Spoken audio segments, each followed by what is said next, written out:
On va étudier ce soir, Bezrat Hashem, avec l'aide de Dieu, le troisième pilier de la foi. Pour la réfoua Shalema de tous ceux qui ont besoin. Et Robin, Amos, Hamous, Ben, Amalia Malka, et Nissim Ben Nina, et Nishmat, Eric Aaron Ben Nina, Meir Ben Fortuna, Mazal Batester, Raphaël Ben Myriam, et tout l'âme Israël qui ont besoin, Bezrat Hashem, pour tous les refouot et tous les Ilou Nishmat, Bezrat Hashem. Donc on va étudier avec l'aide de Dieu le troisième pilier de la foi que Rabbi Yitzhak Breiter il a fondé avec les amis, tous les chassidés Breslev à l'époque de Pologne, avant qu'il y ait eu la Shoah, et de se renforcer surtout dans la Emouna et de ne pas tomber dans la Emouna. Les Yesodot de la Emouna qu'on a étudiés ici, ce sont des Yesodot qui sont basés et pris que des Sifrei Rabbeinu. Ce n'est pas des choses qui ont été prises des autres endroits, c'est des bases qu'on a compris et qu'on a étudiées à partir des enseignements de Rabbi Nachman. Donc ce sont des bases qui sont très très importantes. Le premier, on a étudié le premier Hamoud. Le premier pilier, on l'a étudié. Le premier pilier, il s'appelle la main d'Hachem. Le deuxième pilier, il s'appelle le dévoilement divin. Et le troisième pilier qu'on va étudier ce soir, Bezrat Hashem, c'est le pilier de la Hastara. C'est quoi le Hastara? Hastara, c'est un du mot Moustar. Moustar, c'est voilé, caché. Maintenant, on va essayer de comprendre et de voir ce soir, Bezrat Hashem, la façon de comment Akadosh Baruch Hu, il est caché. Et qu'à cause de ça, malheureusement, c'est très compliqué pour nous pour comprendre comment Akadosh Baruch Hu, il manigue, il dirige le monde. Il y a dans le monde qu'on vit aujourd'hui actuellement un pilier énorme où ce pilier s'appelle le libre arbitre.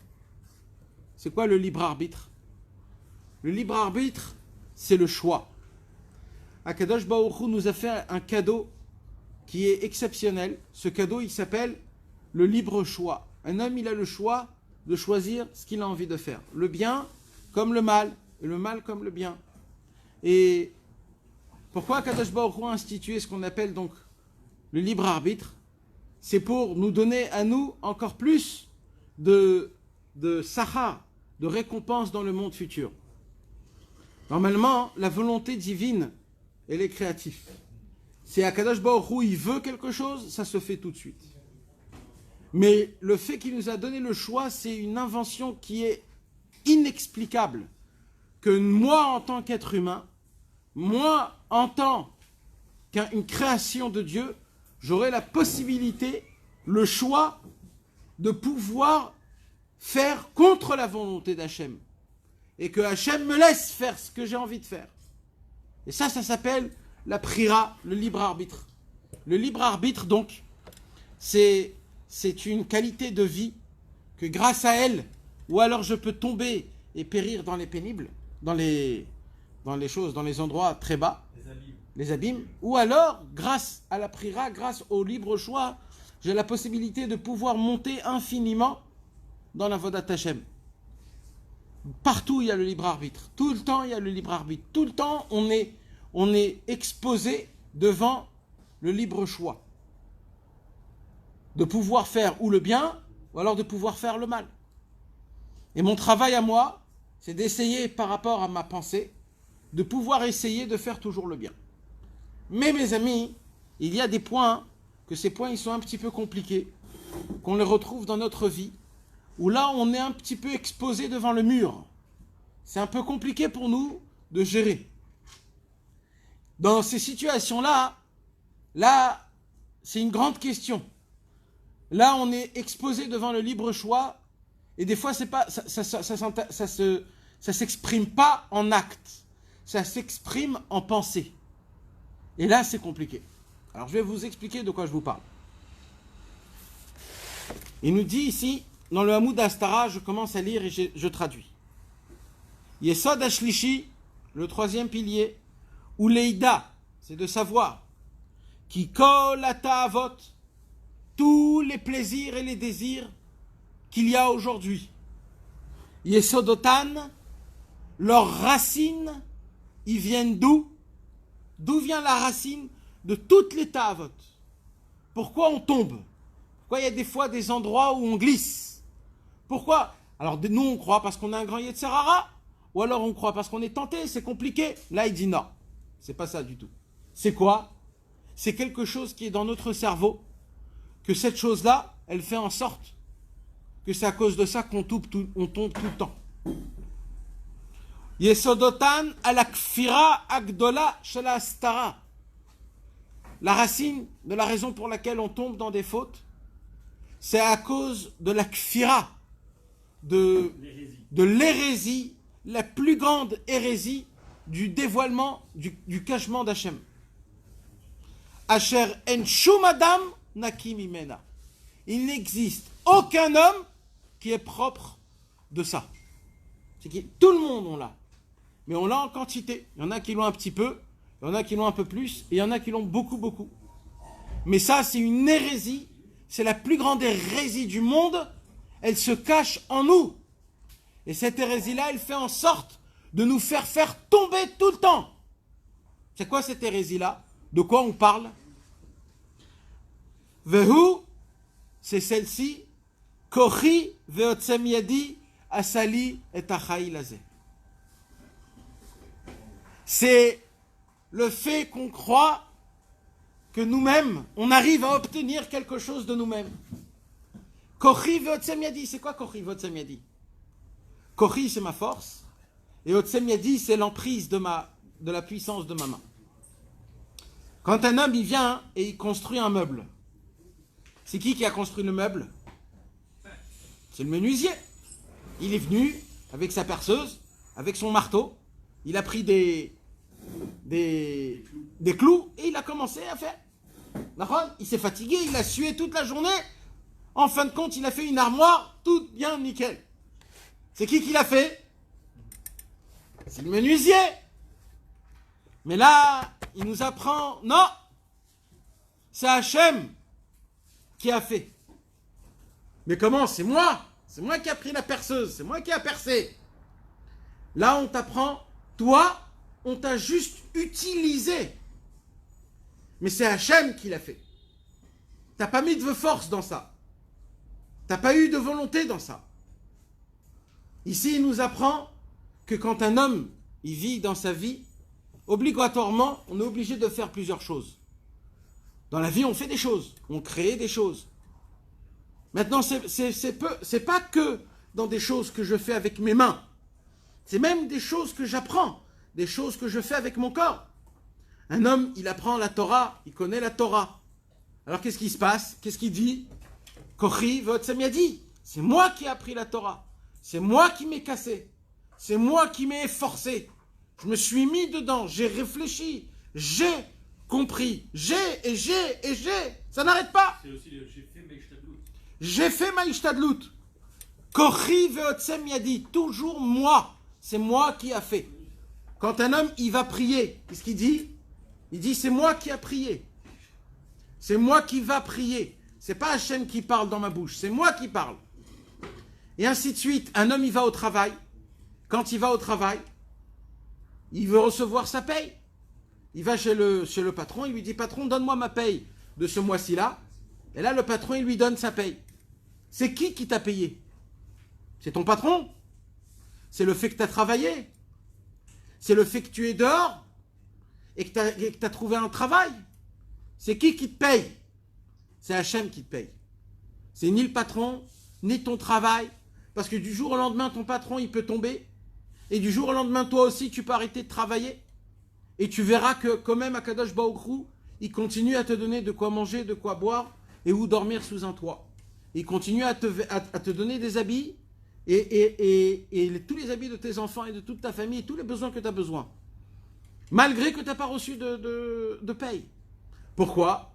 Parce que la valeur de la paye, c'est qui te la donne? C'est Akadosh Baruch Hu. Ça peut passer par un billet de 100, ça peut passer par un billet de 100 000, et ça peut passer par un billet de 1 million. Mais ta paye sera la même. Ce que toi tu dois avoir, tu iras. Ce que tu n'as pas, Tu l'auras pas. Même si tu as gagné des 1000 et des 1000, il n'y aura pas de bracha dedans. Pourquoi? Parce que ce qui a été décrit dans le ciel, c'est ce que tu verras, c'est ça. Mais maintenant, ça met à la contre d'un homme qui se dit, Kochi Votsem a dit, j'ai fait des heures sup. Comment ça se fait si j'ai fait des heures supplémentaires? Normalement, je dois en avoir plus d'argent. Comment ça se fait que je me retrouve en fin du mois avec mes mêmes besoins que le mois dernier sans les heures sup? C'est pourquoi? C'est parce que c'est ça, Akadosh Baruch Hu, il te donne ce que tu as besoin. Parce que lui, il croit que c'est mieux. C'est pas toi en fonction de combien tu vas faire ou combien tu ne vas pas faire. Et dans la Vodat Hashem, c'est la même chose. Dans la Vodat Hashem, malheureusement, quand un homme il s'efforce dans la Vodat Hashem, alors il obtient des niveaux dans la Vodat Hashem. Un homme, il essaye de se travailler sur sa colère, il essaye de se travailler sur ses yeux, de garder ses yeux propres, il essaye de garder sa pensée qui soit propre, il essaye de se concentrer dans la prière. Un homme, il essaye d'être un bon mari, un bon papa. Il essaye de se travailler énormément. Et il obtient tout. Alors qu'est-ce qui se passe? Il y a un moment où tu te dis, Baruch Hashem, je suis monté beaucoup de niveaux. Baruch Hashem, j'ai avancé. J'ai pris sur moi. Je me suis évolué énormément par rapport à ce que j'étais à l'époque. Ça, c'est du concret. À l'époque, j'étais comme ça. Aujourd'hui, j'ai changé. C'est du concret. Ce concret-là, c'est qui l'a fait? C'est moi qui l'a fait, ce concret. C'est moi, je me suis efforcé, j'ai sué, j'ai travaillé, j'ai tout fait, toute ma force. Et, donc automatiquement, tout de suite, il m'appartient à moi, dans ma pensée à moi. Mais en vérité, c'est à qui qu'on doit appartenir ce travail? C'est à Hachem. Maintenant, est-ce que Béhémet, on le détient de Dieu? Non. Et vous voulez savoir, c'est où la preuve? La preuve, c'est le jour au lendemain, où on te prend tout ton avodat Hachem, où tu n'arrives plus à rien faire. Qu'est-ce qui se passe? Tu vas être be'atzvut. Tu vas être triste. Et pourquoi tu vas être triste? On est triste sur quoi? Sur quelque chose que je perds. Mais si on part de base que tout ce que tu as eu, ça a été un cadeau qu'Hachem te l'a donné, et que maintenant il te l'enlève, et s'il veut, il te le redonnera, alors il n'y a pas de place pour la tristesse. Parce que c'est pas moi qui l'ai obtenu par mes forces. C'est Hachem qui me l'a donné par cadeau. Mais le problème, c'est quoi? C'est que quand on te prend cet avodat Hachem, ou alors quand on te prend son travail, ou alors quand on te prend ce que toi tu crois que tu as compris, là tu deviens triste. Tu sens que tu as tout perdu. Et pourquoi tu sens que tu as tout perdu? Parce que parce que tu crois vraiment que ça vient de ta tête, ça vient de ta main, ça vient de ta force. Comment concilier ça avec le fait que tu nous as dit une fois que Rabbeinu, ce qu'il a eu, il n'a pas eu en cadeau, il a fait par ses efforts. Ouais. Il a fait par ses efforts, mais lui, il ne dépendait que d'Hachem. La question, c'est de où tu dépends. Toi, tu dois mettre toutes tes forces. J'ai pas dit que non. Mais la question, c'est si toi, tu crois que c'est tes forces toi-même que tu les as employées, ou c'est Hachem qui t'a donné cette force d'employer cette force. C'est comme ça que tu dois raisonner. Tu dois raisonner, c'est qui fait l'effort? C'est qui me donne ces cadeaux de la facilité de venir dans une synagogue et de prier Béminyan? C'est moi? C'est parce que tu t'es avancé? Ou c'est Hachem qui te l'a donné en cadeau? Tu peux que lui demander à Hachem. Donne-moi en cadeau ça, donne-moi en cadeau ça. S'il te donne, il te donne. S'il te donne pas, il te donne pas. Mais le problème, c'est quoi? Hein? Il n'y a que le Ratson qui est à nous. Donc en vérité, qu'est-ce qui se passe? C'est où que ça vient en Isaïon? C'est où? C'est quand Akadosh Baruch Hu te reprend la chose. Quand Akadosh Baruch Hu il te reprend la chose. C'est là où on voit si réellement tu dépendais d'Hachem, si réellement tu croyais qu'Hachem te l'a donné, ou alors c'était toi que tu croyais que réellement tu l'as obtenu. Si un homme il travaille très dur, il travaille très dur pour gagner de l'argent, et il travaille toute la journée pour gagner des clopinettes, il reçoit 200 shekels par jour, et il travaille comme un âne toute la journée. Fin de compte du mois, il essaye de ne pas dépenser aucun shekel. Pourquoi? Il se dit, j'ai tellement travaillé dur pour chaque pièce, il faut que je la garde. Il faut que je garde vraiment pour des choses importantes. Et à la fin de l'année, il gagne, il voit qu'il a une belle somme, il a travaillé le maximum possible, il a gagné chaque pièce par la sueur de son front, vraiment. Mamache. Et il a une belle somme. On va dire une somme de 100 000 shekels. D'accord? Imaginez-vous, maintenant, il y a un homme, où cet homme-là, il est tombé sur sur un vrai NES et il a gagné dans son travail un chèque de 100 000 shekels. Sans rien faire. Un bonus. Il a eu un bonus.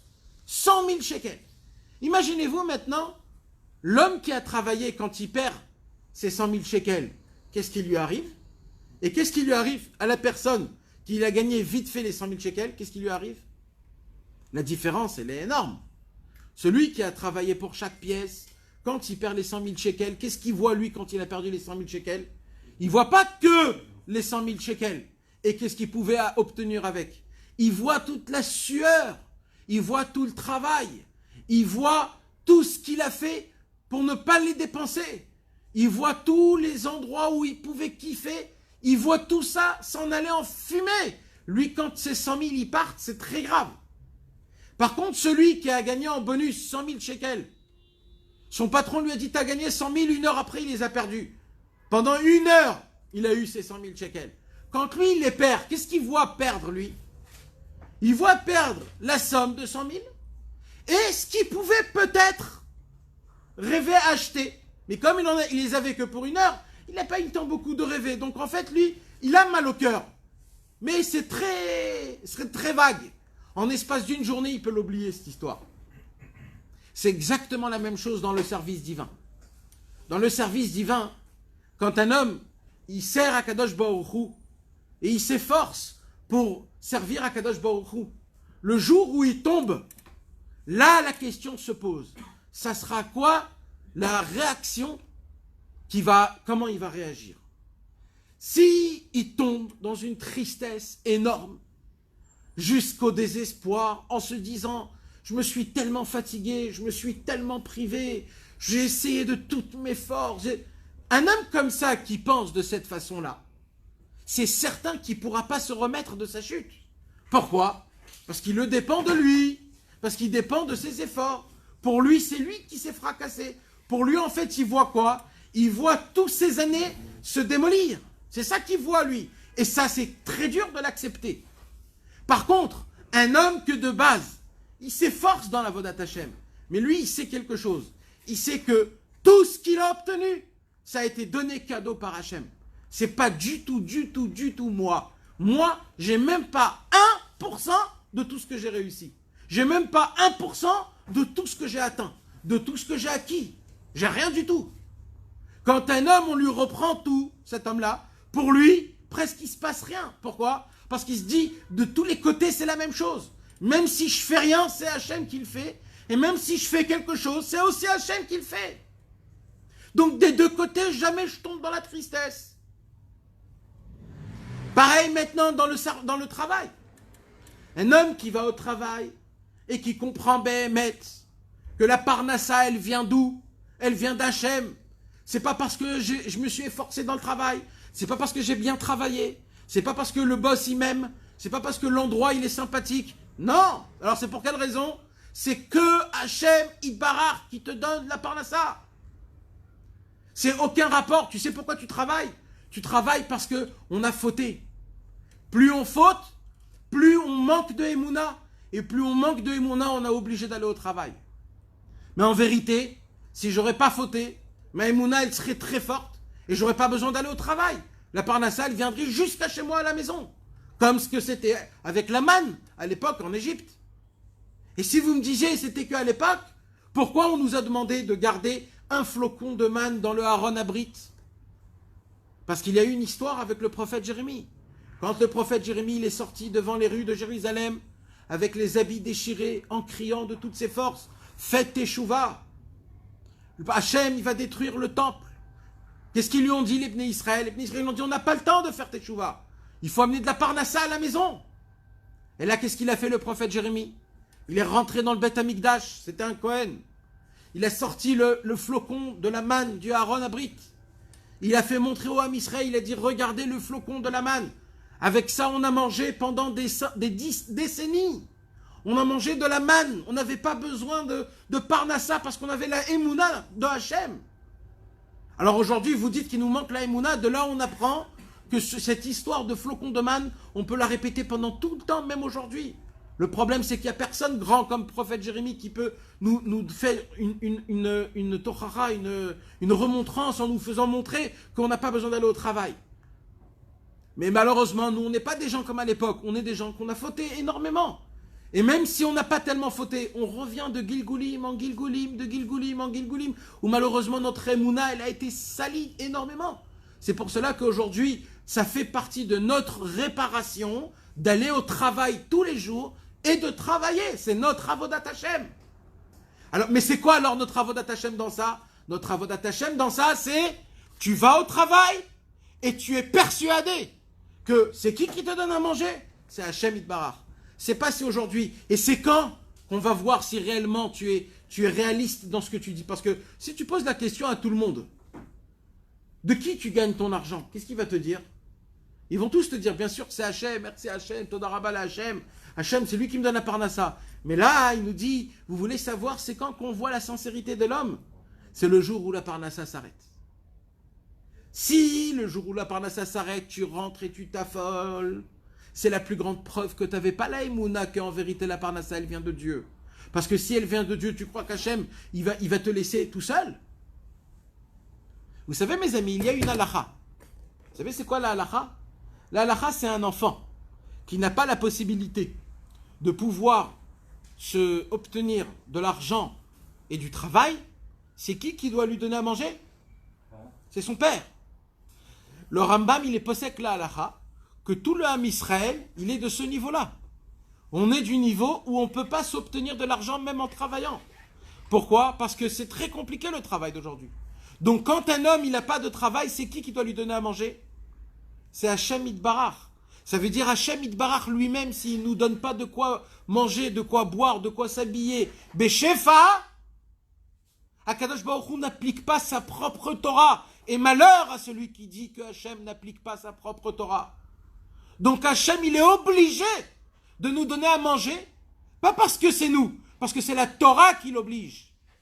Même si on est des Rechaïm, c'est aucun rapport. On parle d'un fils qui soit dans la Torah ou pas dans la Torah, la halakha c'est la même. Le père, il doit donner à manger à ses enfants. Donc Hachem, il est obligé de nous donner, pas juste de quoi manger, tout ce qu'on a besoin. Alors comment ça se fait que quand on a un manque de travail, tout de suite on s'affole? C'est parce qu'il nous manque de Emouna. Donc il nous dit ici, comme il a dit, ça n'existe personne au monde qui est propre de cette hérésie. Malheureusement, on a cette hérésie dans notre tête. Et il dit ici que c'est ça la racine dans laquelle on tombe dans des fautes. Parce qu'on croit que c'est de notre pouvoir. On croit que c'est de notre puissance et de notre force. Qu'on a une certaine force qu'on peut tomber dans des endroits. Il dit ici, Ve'u avodazara mamash. Chas v'shalom, c'est de l'avodazara. De penser qu'il y a une autre force à part la force de Dieu, c'est une avodazara mamash. Quand tu crois en l'argent, que c'est l'argent qui va te donner la joie, ou alors c'est l'argent qui va te donner la confiance de pouvoir vivre, de pouvoir te maintenir pendant ce mois-ci, c'est de l'avodazara mamash. On fait de l'avodazara kipshuto. Il ne faut pas rigoler dans ça, mes amis. On est obligé de se renforcer dans la force de la émouna et du bitachon envers Akadosh Baruch Hu. Umimena nitzmachat ta'avat mamon. Et de là vient la ta'avat mamon. C'est quoi la ta'avat mamon? C'est quoi l'envie de l'argent? C'est quoi? C'est quand un homme il travaille et il voit que plus il travaille, plus il gagne de l'argent. Et il dépense ça de lui-même. Il dépense ça de sa force. Alors le Yetzer Hara l'embobine. Comment le Yetzer Hara il l'embobine? Il le laisse gagner de l'argent. Il le laisse faire montrer que l'argent, tu le gagnes en fonction de combien tu travailles. Plus tu travailles, plus tu es rusé, plus tu es malin, plus tu arrives à faire encore plus d'argent. Donc en fait, ça dépend de toi. Et il dit, Rabbeinu, et comme ça, on tombe dans la Ta'avat Mamon. Asher Ikara, c'est quoi l'essentiel de la Ta'avat Mamon? She'adam itba'el ve'yesof mamon mikocho. C'est de engréger le maximum possible d'argent en se disant, c'est moi qui le fais cet argent. Ve'ishkach be'aborit barach, il va oublier Dieu. Asher ou noten lo etza ve'koach la sotraïd, c'est qui lui donne les conseils? C'est qui lui donne les idées? C'est qui lui donne la force? C'est Hachem lui-même. S'il veut à Kadosh Baruch Hu, du jour au lendemain, il te change tes idées, tu descends et tu tombes le plus bas possible. Ve'akol umeito itbarach bashgacha pratit, tout ce qui t'arrive avec toi, c'est de la providence divine. Uma she'en notnim min hashamayim le'adam parnasa. Alors qu'est-ce qui se passe quand des fois un homme, il trouve pas de travail et que chas v'shalom, voilà, j'ai arrêté de travailler et voilà, j'ai moins d'argent, j'ai moins de ce que j'ai besoin. Chez moi à la maison, il me manque beaucoup de choses. J'ai pas d'argent, j'ai besoin d'acheter des choses. Voilà, ça arrive. Vous m'avez dit au tout début que tout c'est Hachem et que même si j'arrête de travailler, j'ai plus d'argent. Voilà, on m'a renvoyé de mon travail, j'ai plus d'argent, je sais plus quoi faire. Comment ça se passe? Alors il dit, Ubishvi la prira va nisayon va astara. Tu veux savoir pourquoi des fois, quand tu arrêtes de travailler, tu n'as pas d'argent? C'est juste pour le libre arbitre. C'est juste pour voir combien de temps tu vas tenir. Toi, tu crois qu'Hachem t'a laissé tomber. On veut voir jusqu'à où tu vas rester fort dans la Emouna. Des fois, il y a des gens qui souffrent et qui n'ont pas d'argent. Vous voulez savoir c'est pour qui? C'est pour un autre mec. Que cet autre mec-là, il veut avancer dans la Vodat Hachem. Mais lui, il a le même problème de la Parnassa. Alors lui, il regarde l'autre. Et il dit, regarde l'autre. Regarde, il est rentré dans la Vodat Hachem. Et depuis qu'il est rentré dans la Vodat Hachem, il n'a plus de Parnassa. Alors voilà, moi aussi, je ne veux pas être dans une situation pareille. Alors je reste dans mon chemin. Ça s'appelle le libre arbitre. Le Yetzer Hara, il joue avec nous. Il fait des preuves aux gens pour pas qu'on mette tout à Hachem. Il dit ici, tout le travail, c'est juste un test. C'est un test qui est tout le temps c'est momentané. Un jour, ça va s'arriver. Un jour, ça va arriver où, dans le ciel, on va voir que réellement, tu t'en fous de l'argent. Tu penses aux choses importantes, réelles. C'est vraiment de quoi vivre et de comment être Bessimcha chez toi à la maison. Parce que malheureusement, l'argent, elle fait quoi? L'argent, elle te crée du luxe. Et le luxe devient comment on dit? Non, de la echechiyut. Ça commence, de ton luxe devient du vital. Pourquoi? Parce qu'un homme, il est habitué d'avoir 2 voitures. Une pour lui, une pour sa femme. Il s'est organisé de manière que sa vie, elle est menée comme ça. Alors maintenant, qu'est-ce qui se passe? Il oublie que c'est un luxe. Et le jour où il n'y a plus de voiture pour sa femme, il a un vrai problème. Pour lui, sa journée, elle est compliquée. Et maintenant, il a oublié qu'à l'époque, il n'avait pas de bagnole. Alors maintenant, comment ça fonctionne? Comment tu fais? Et là, c'est là où Akadosh Baruch Hu, il te fait un signe. Il te dit, oh, t'as oublié de qui ça vient, tout ça. Le problème de l'argent, c'est quoi? C'est que l'argent, elle te rend aveugle. Tu crois que tu es le plus possible. Quand un homme, il a de l'argent, alors il n'a pas besoin de demander à Hachem. Par contre, quand un homme, il n'a pas d'argent, là, il a besoin de demander à Hachem. Maintenant, va demander à quelqu'un, c'est comment tu voudrais vivre? Réellement, hein, mes amis, je vous pose vraiment, vraiment la question. Comment vous voudrez vivre? Ou alors je te donne de l'argent qui t'en manque jamais, tout ce que tu as besoin, tu l'as. Ou alors je te donne pas 1 centime. Mais tu demandes tout à Hachem et Hachem te donnera tout. Mais c'est plus difficile de demander à Hachem. Qu'est-ce qu'on choisirait? Soyez émettes. C'est plus difficile de demander à Hachem et il me donnera tout. Arrête de poser des questions comme ça. Putain. C'est plus difficile. Personne ne veut pas la honte. Ah oui, on ne va pas prendre le risque. Personne ne veut pas la honte. Voilà, c'est ça notre problème. Et Nadam Nakim Isé, on a un problème, sachez-le, c'est nous tous, c'est moi avec vous. On est tous dans cette histoire. Mais ça, c'est une preuve pour vous prouver comme quoi, non, on veut notre bitachon, on veut notre, comment on dit? Assurance. On veut notre assurance. Je veux toujours mettre mes 5 000 de côté, au cas où, comme si il n'y en a pas. Ne touche pas les 5 000, les 5 000 c'est au cas où. Pourquoi? On se prend du bitoire, alors on prend le bitoire de vie pour lui, le bitoire de vie pour lui, et si le truc elle se casse, et si le truc, au cas où je gagne 1 million, c'est exceptionnel, c'est... Mes amis, on dirait qu'Akadosh Baruch Hu, il est pas là, c'est pas lui qui bouge tout, mais oh, il y a un patron qui est derrière tout, et c'est lui qui fait bouger tout. Qui tu crois? Tu crois que les 5000 que tu as mis de côté, c'est pas lui qui te les a donnés? Alors à quoi ça sert s'ils sont là ou en haut? C'est pareil. Le jour où tu as besoin, tu lui demandes, il te les donne. Hein? Alors? Oui, mais la question, c'est pas ça. C'est pas le fait d'agir ou de pas agir. La question, c'est dans la tête. Moi, je dis pas qu'il faut qu'on soit comme ça. Moi, j'essaye de vous faire comprendre que dans notre tête, parce que tu sais, c'est quoi notre problème? Notre problème, c'est que nous, on croit qu'on a de la émouna. Moi, je veux qu'on comprenne qu'on manque beaucoup d'émouna. C'est que ça que j'ai envie. Je veux pas que vous changez. Continuez tous vos modes de vie. Le mode de vie, continuez-le, Bémet. Là, c'est pas un cours de comment changer. C'est un cours d'émouna. C'est pas un cours où il faut changer. C'est un cours où que dans ta tête, il faut que ça commence à résonner en te disant, oh là là, Hachem, j'ai appris aujourd'hui que je suis très loin de toi. Mais très loin, je manque d'émouna. Je manque de confiance en toi, Hachem. C'est que ça que je veux, moi. Si vous faites ça ce soir, je suis pas venu pour rien aujourd'hui. Non mais Bémet. Non, jusque-là, tu n'es pas venu pour rien. Jusque-là. Bémet, mes amis, on est tous, il dit, En Adam Naki misé. Alors, comment ça se fait? On est des très grands parleurs. Moi, le plus grand. Je parle tout le temps, Emouna. Vous croyez que je suis bien, moi, dans mon truc? Mais moi, j'ai des graves problèmes d'Emouna. Mais c'est grave. Mais, C'est pour ça que j'en parle alors. alors, il dit ici, tu sais pourquoi tu vois des fois des gens qui n'arrivent pas à gagner leur parnassa, ou alors qu'ils ont été privés de leur parnassa? C'est pour une seule chose. C'est pourquoi? C'est pour que tu dises, en fin de compte, c'est que si on travaille, on a de l'argent. C'est pas Hachem. C'est pas Hachem. Si on travaille, on a de l'argent. Si on travaille pas, on n'a pas d'argent. C'est comme ça que ça fonctionne. Dès que tu as dit ce mot-là, tu vas voir ta parnassa, elle va arriver tout de suite. Pourquoi? Le Tzara, il a dit, j'ai tout gagné. J'ai tout gagné. Plus de difficultés. Ça y est.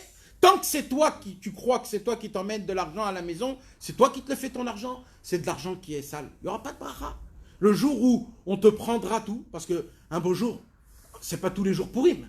Il y a des hauts, il y a des bas. Le jour où ça sera difficile, là, c'est de très haut que tu vas tomber. Parce que là, tu sais pas qu'est-ce qui t'est arrivé. Par contre, le mec qui se renforce dans la émouna en disant tous les jours Hachem, qu'est-ce que t'es bon. Aujourd'hui, j'ai bu un café, j'ai mangé du boulou, j'étais en Eretz Israël, j'étais dehors, merci Hachem de ça. Quel bonheur, c'est gratuit. Toda Rabba Hachem Itbarach. Dès que tu as dit ça, le Yetzirara, il se ronge. Mais Hachem Itbarach, il dit, il sait d'où ça vient tout. Donnez-lui, parce qu'au moins lui, il sait d'où ça vient. C'est pire que ça, parce que maintenant, le Yetzirara, il se déguise même, comme on a vu plein de fois, même dans la Torah, dans les mitzvot. Les gens, ils viennent, ils font des chiots. La Ishtadlout, si t'as pas fait ta Ishtadlout, Hachem, il peut pas te donner. T'es obligé de faire ta Ishtadlout, de travailler.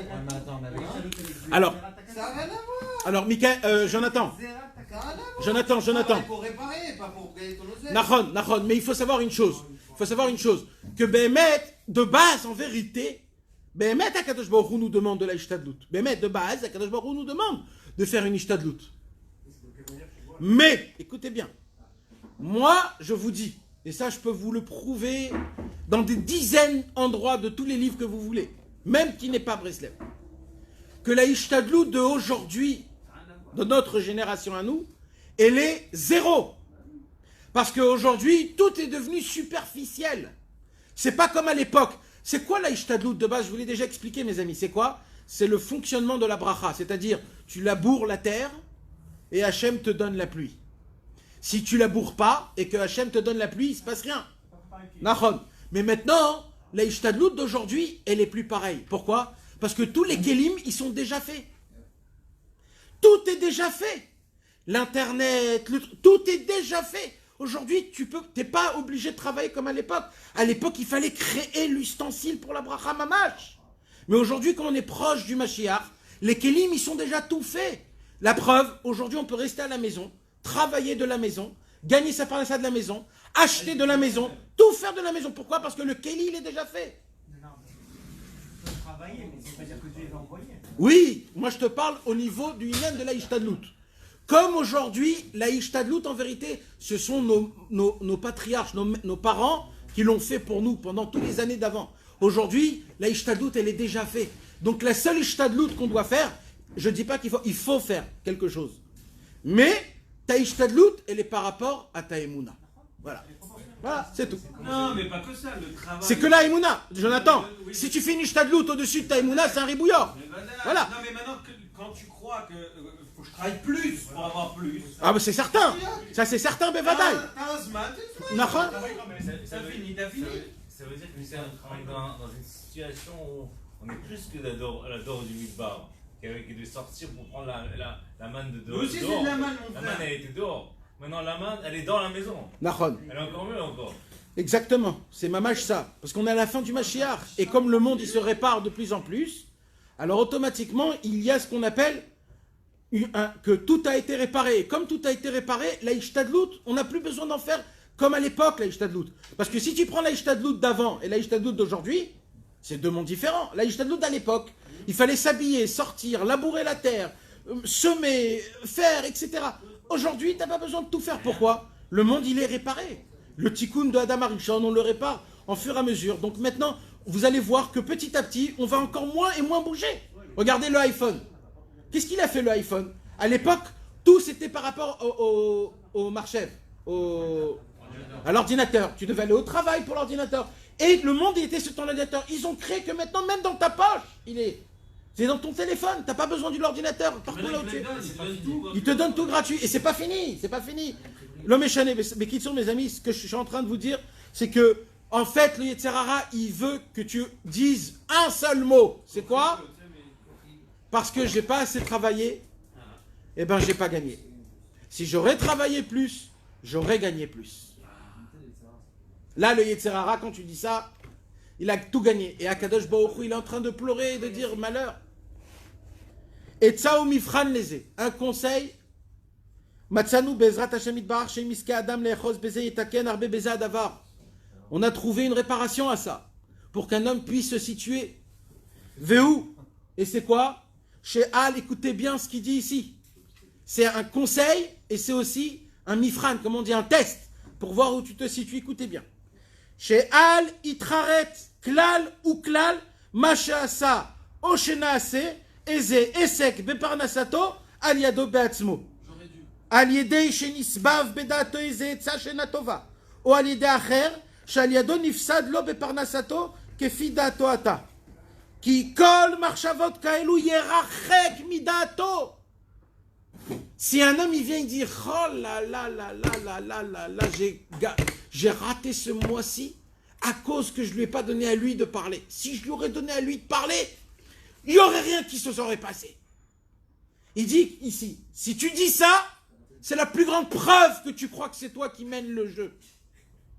Il dit un homme, interdiction de dire aïe aïe aïe, dommage, si j'aurais fait comme ça, ça serait mieux. Interdit de dire ça. Pourquoi?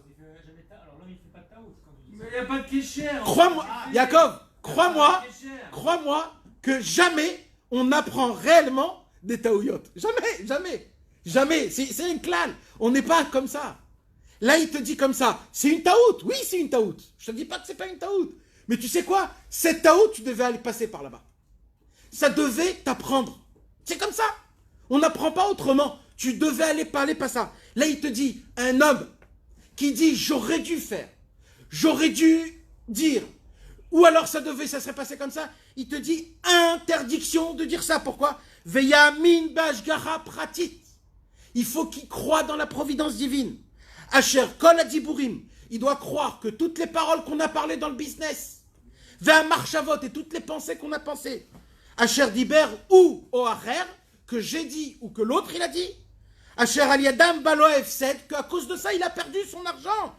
Akol miyad Hashem aitazot. Tout vient de la main d'Hachem. Tu sais comment c'est dur de comprendre ça? Mais ça, mes amis, c'est le test de la vie. Je suis jaloux, mais d'un homme qui est passé par là et qui dit Akol miyad Hashem aitazot. Surtout quand on parle d'argent. Pas quand on parle d'une bêtise. Quand on parle d'argent. Il s'est passé un hitzedek, c'est-à-dire une contre-justice. Une injustice. Maintenant, toi, tu sais, c'est toi. On parle de toi. Tu connais la situation. Il y a eu une Havel, comment on dit Havel, quelque chose de grave. C'est quelque chose de très, très... Havel avec un Aïn. Avlout, quelque chose de compliqué. C'est pas beau, c'est sale, c'est de la saleté.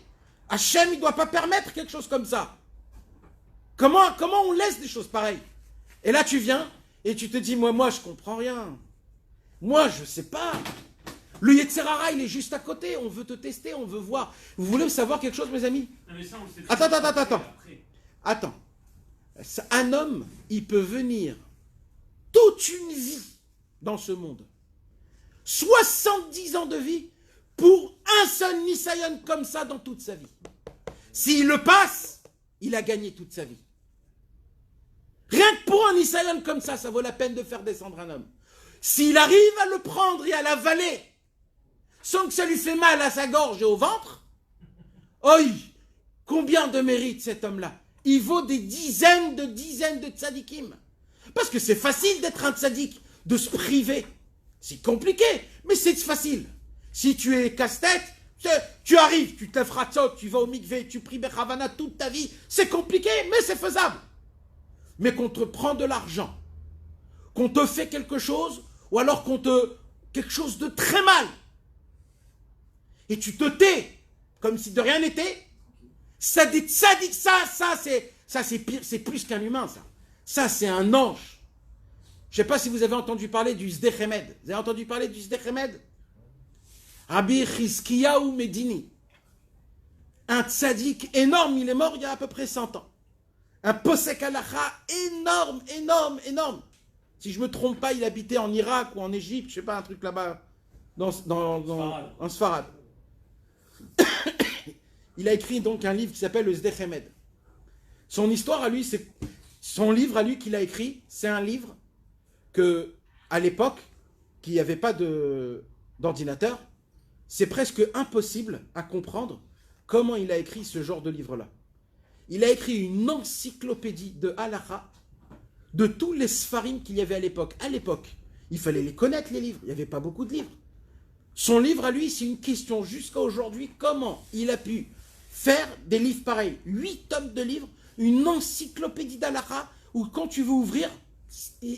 Aujourd'hui, qu'il y a des livres comme ça, je comprends. Avec le marché, l'ordinateur, il y a des applications, des sites où tu cherches un mot, tu cherches une souga, tout de suite on te rapporte tous les endroits où on parle de ça. Lui, il a fait sans ordinateur, sans mémoire, qu'avec des livres. Comment il a fait un truc pareil? Et en plus très jeune. Eh bien, on raconte une histoire. Un jour, Rabbi Yecheskel Medini, quand il était jeune,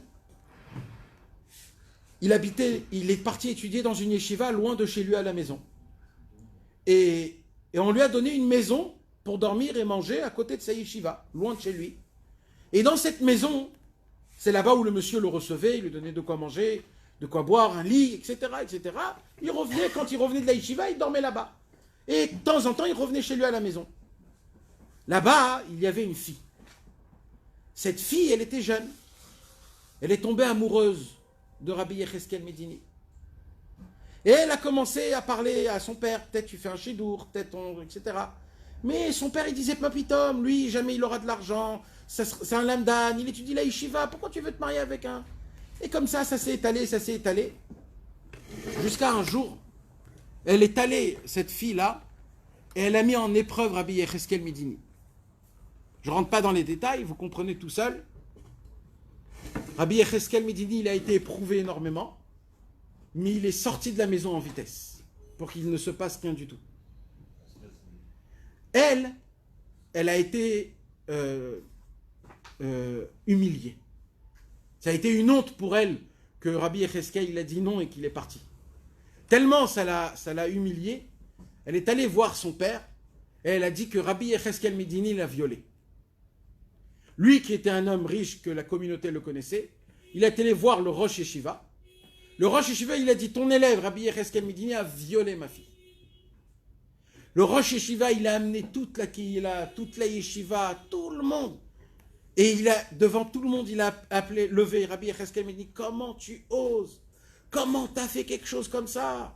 Devant comment? Et Rabbi Yecheskel Medini, il a compris Il était tout rouge. Il avait presque envie de mourir. Mais il n'a dit aucun mot. Il savait que s'il disait quelque chose, il faisait honte à cette fille. Et cette fille, je ne veux pas lui faire honte. C'est une Bat Israël. Et il s'est tué. Il a été expulsé de sa ville. Il est rentré chez lui à la maison. Ce qu'il a entendu chez lui à la maison, dans sa ville, là où il était, ils ont appris de ce qui s'est passé. Son père, Rabbi Yecheskel Medini, lui a dit, comme ça, tu fais honte à la famille. Tu vas pour étudier la Torah. Et lui, il s'est tué. Sa mère, ses frères, ses sœurs, jusqu'à qu'il n'avait plus rien à faire. Il s'est dit, qu'est-ce que je fais? Je monte en Israël. Il est monté en Eretz Israël. Il est parti habiter à Hebron. C'est devenu le Rav de Hebron. Aujourd'hui, il est enterré à Hebron. Et c'est là-bas où Akadosh Baruch Hu lui a donné une bracha tellement grande qu'il a écrit le Sdechemed, un monument ilchati comme il n'y en a jamais eu au monde. Une encyclopédie que jusqu'à aujourd'hui on essaye d'expliquer comment il a fait ça. C'est grâce à qui, Rabbi Yecheskel Medini? Vous croyez que Akadosh Baruch Hu il laisse des petites choses? Cette femme, elle a grandi, elle ne pouvait pas se marier. Pourquoi elle ne pouvait pas se marier? Son père, il était important de la communauté. Mais il y avait quelque chose. Rien, personne ne voulait d'elle. Et là, le père, elle a compris pourquoi. Elle était voir son papa, elle lui a dit, papa, j'ai menti. Il a dit, quoi t'as menti? Il a dit, j'ai menti. Il a dit, c'est très très grave ce que tu viens de faire. Il lui a dit, qu'est-ce que tu veux? C'est quelque chose qui s'est passé, j'étais une imbécile, j'étais jeune, qu'est-ce que tu veux que je te dise? Il est parti voir le Rosh Yeshiva. Ils ont envoyé une lettre de demande de pardon à Rabbi Yecheskel Medini. Qu'est-ce qu'il a dit, Rabbi Yecheskel Medini, quand il a reçu cette lettre? Il a dit, personne m'a fait des hontes. Ce sont mes fautes qui m'ont fait honte. Vous n'êtes pour rien. C'est Hachem qui m'a fait honte. J'ai reçu ce coup de Dieu directement. Vous n'êtes pas du tout pour ça. Ça, c'est un grand... Ça, c'est ça, ce qu'on est en train d'étudier. Un homme qui comprend que tout vient d'Hachem. Tout ce qui se passe, c'est Akadosh Baruch Hu. C'est pas comme ce qu'on croit. Même la passion des aliments, on tombe à cause de ça. Comment? Quand par exemple tu manges un bon plat, tu manges une bonne pkeila, quand tu as mangé la pkeila, tu te dis, ah, j'ai bien mangé, je me sens, je peux pas bouger. Toi tu crois que quoi? C'est parce que tu as mangé que tu es rassasié. Là il te dit non. Tu sais pourquoi tu es rassasié? Parce que dans le manger, il y a des étincelles divines qu'Akadosh Baruch Hu, il fait en sorte que quand tu fais la bracha avant et après, tu arrives, quand tu fais rentrer ces lettres qui sont dans ce manger, c'est ça qui te donne de la force, c'est pas le manger en lui-même. Ça dépend pas du manger. Je peux manger une quantité beaucoup moins et quand même vivre. Il y a des gens qui peuvent manger beaucoup et ils ont toujours faim. Il y a des gens qui mangent un petit peu et ils n'ont pas faim. Comment t'expliques tout ça? C'est comment un homme y mange. C'est Hachem qui te rassasie. C'est pas la quantité, c'est pas la qualité. C'est que ce que Hachem il choisit de te faire dans ton corps.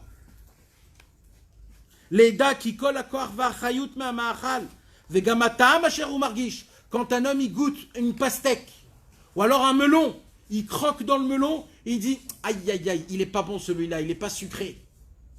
Pourquoi ça t'énerve? Tu n'as pas le melon qui est bien sucré. C'est qui donne le goût, la saveur? C'est qui? C'est Akadosh Baruch Hu.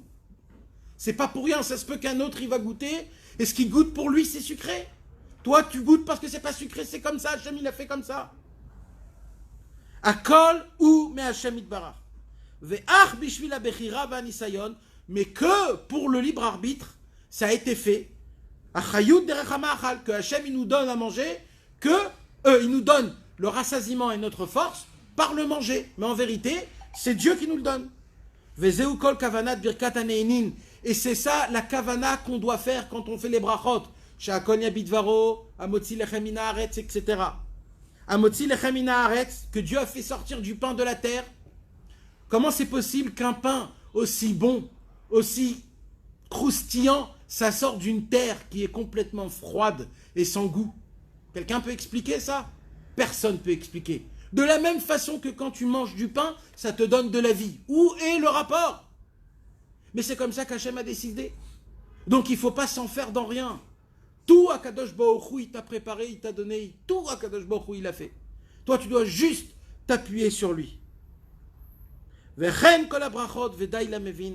Et quand on comprend tout cela, la vie d'un homme, elle est beaucoup meilleure, beaucoup paisible, et moins encombrante, et avec beaucoup plus de simcha. Mais quand on ne vit pas de tel, alors on tombe dans la tristesse, on tombe dans le désespoir, on est complètement perdu, on ne sait plus qu'est-ce qui nous arrive. On est pris dans un tourbillon et dans une, comment on appelle, dans la mer. On est pris dans des vagues où tu vas presque, tu sais plus comment faire, quoi faire. T'as beau tenir tout le bateau, il n'y a rien à faire, le bateau il est pris. Et là, c'est là où tu sais que il n'y a que lever les yeux et crier à Hashem Yitbarach en disant Ribono Shel Olam, il n'y a que toi dans le monde, sauve-moi. Et là, Kadosh Baruch Hu, il te dit, ça a pris du temps, hein? Ça a pris du temps. Je voulais te donner 1 milliard de fois plus, mais tu t'es trop contracté. T'as cru que tout c'est toi. T'as cru que tout passe par toi. Laisse-moi un peu gérer, je vais te faire montrer comment je suis grand, comment je suis puissant. Quand tu laisses Hachem, Hachem il te donne des cadeaux. Et si ça ne vient pas tout de suite, c'est pour la priera. Tiens un coup et tu verras que ça va venir un jour. Bezrat Hachem, que Dieu nous aide, qu'on puisse vivre, mettre une vie comme ça, sans aucun safek, Bezrat Hachem. Amen. Oi!